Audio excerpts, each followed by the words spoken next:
الله سوي فلما اسلما کله چې دی دواړه د خدای او حکم ته غاړه کښېښود اسلام ذکر کړی دی فلما اسلما ذکر کړی لہذا د دین نه معلوم سو چې اسلام د الله و هر حکم ته غاړه ایښودل نوم دی سرغړونه منه کوي دا نه کوي چې یاره دا حکم منم دا بل نه منم که د طبیعت او د مزاج مطابق و هغه حکم منې که د طبیعت یا د ګټې یا د مزاج مخالف څه په هغه کې لانجې کوي اسلام نه لانجې به په اسلام کې نه کوي لہذا د اسلام مطلب دا دی چې موږ د الله بندگان یو د الله و حکم ته به غاړه کښېښودل الله چې څه وایي موږ هغه کوو هغه ته به زموږ غاړې پرتې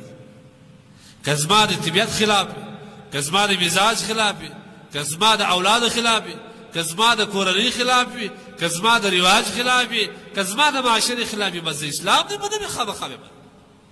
اصل اسلام دا دی تاسو وګورئ انسان ته د پوهې دپاره الله پنځه حواس ورکړی حواس خمسه دي ته وایي یو په دې کې قوت د باصرې دی سترګه په یو وار باندې تا ته څو رنګونه درښیي دا یو رقم رنګ دی بل رقم رنګ دی بل رقم انسانانو کې څه رقم درښیي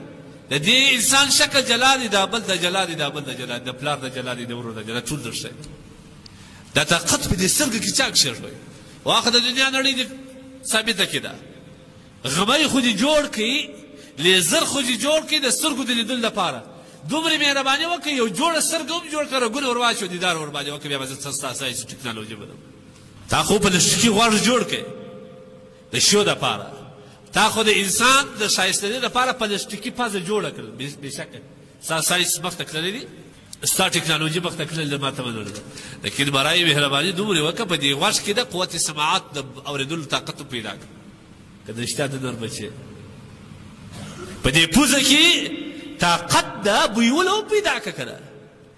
الله انسان ته پنځه حواس ورکړي دي یو حواس دې ته قوت باصره وایي د لیدل انسان د هر چا رنګ جلا کوي د ورور رنګ جلا پېژني د ده د جلا پېژني د همسایه د جلا پېژني د بیبي د جلا پېژني د اولاد د جلا پېژني هېڅکله یو په بل نه خطا کوي تا به یو وخت داسې څوک نه لیدلي چې خپله خور یې په کور والا خطا کړې ده په لیدلو کې یا د طاقت په دې دوو نازکو شیانو کې چا کښېښوي الله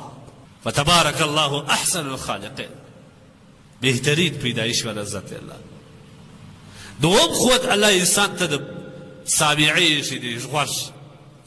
په دې کې الله عجیبه قوت ایښی دلته اواز وسي تا ته پوهېږي چې دا د حیوان اواز دی دومرې وپوهېږي چې دا د غوا اواز دی دا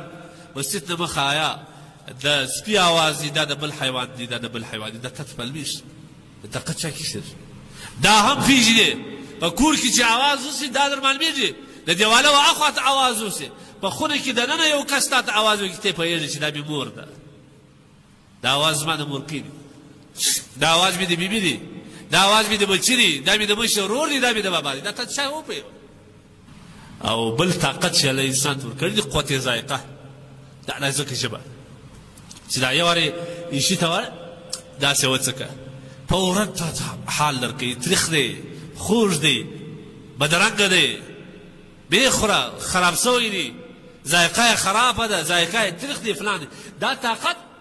په دا کوچنۍ ټوټه ژبه کې چا کښېښود لږ سوچ وکړه ته یو وخت خپل تلتک پر سر راکش کړه او په دې خپل په جسد کې سوچ وکړه زه خو دومره سرغړونه کوم د رب څخه الله ماته سترګې را کړې دي الله ماته غوږونه را کړي دي الله ماته خوله را کړې ده الله ماته دماغ را کړی دی او بل طاقت الله موږ ته را کړی دی د څه شي طاقت لاس دا کلک دی دا پوست دی دا د خوراک شی دی دا د څښاک شی دی دا دومرې حس په دې لاس کې چا کښېښوی تاسو وګورئ په دنیا کې څومره پلاستیکي پښې جوړې سوې لاسونه جوړ سوه خلک نور باندې پېرسه شوی سم لاس لیکن دې لاس ته وایه د دې لاس خالق ته وایه دې ټکنالوژي والا ته وایه دې کمپنۍ والا ته وایه چې په دې لاس کې لږ نور سوچ وچلوه د دې لاس کې دا طاقت چېرې چې دا هم دی معلوم کړي چې دا پوست دی دا خپل دی دا پردی دی معلومولی کله وحاشا امکان نه لري بل قوت الله په دې پوزه کې ایښی عجیبه قوت دا ټول قواوې خمسه دي کله چې قواوې خمسه خلاص سي بیا بل شی الله پیدا کړی چې هغه ته موږ عقل وایي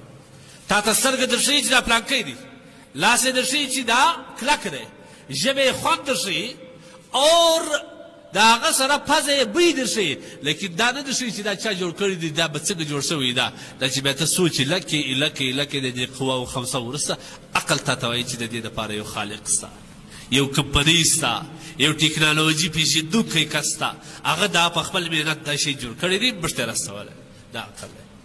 دوهم شی چې کوم دی مهم پر دې ټولو باندې باچا چې کوم دی عقل دی. عقل چې بیا چېرته خلاصه عقل هم پای لري، بیا هلته به بیا د الله وحی ته انتظار کوي. عقل تا ته دا وویل چې جنت سته، جهنم سته، دوزخ سته، د الله دیدار سته، د قیامت ورځ سته، ته نه وه نو څنګه سته، ولې موږ نه وینو؟ عقل به نه چلوي، دلته ستا کار خلاص سو، ستا علم د غولي و خلاص سو، نور به نه چلوي، که دې وچلوي ته بس. نن زمانه د عقل غلامان ډېر شوي دي، د هغه د وجې څخه د اسلام ووتلي.